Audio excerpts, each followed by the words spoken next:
অভিনন্দন। আজকের প্রতিজ্ঞা বার্ষিকীর আমাদের অঙ্গীকার আপনার নির্বাচিত সরকার, সেই লক্ষ্যে বাংলাদেশ জাতীয়তাবাদী দল বিএনপি দীর্ঘ 17 বছর ছিল। 5ই আগস্ট গত বছরে প্রতিবাদ মুক্ত করে আজকে বাংলাদেশকে এই পরিবেশে এনেছেন।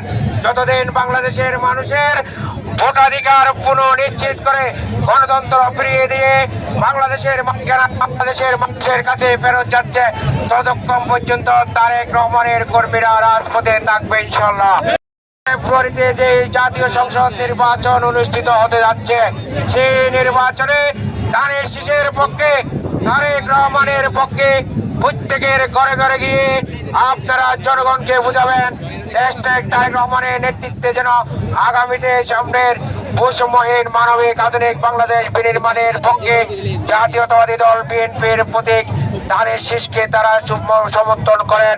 সেই কর্ম নিয়ে আপনারা এগিয়ে যাবেন ইনশাল্লাহ। আবারও দেখা হবে বিজয়ী সবার সাথে রাজপথে ধানের শীষের বিজয়ী অতি শীঘ্রই। সকলের কাছে আহ্বান।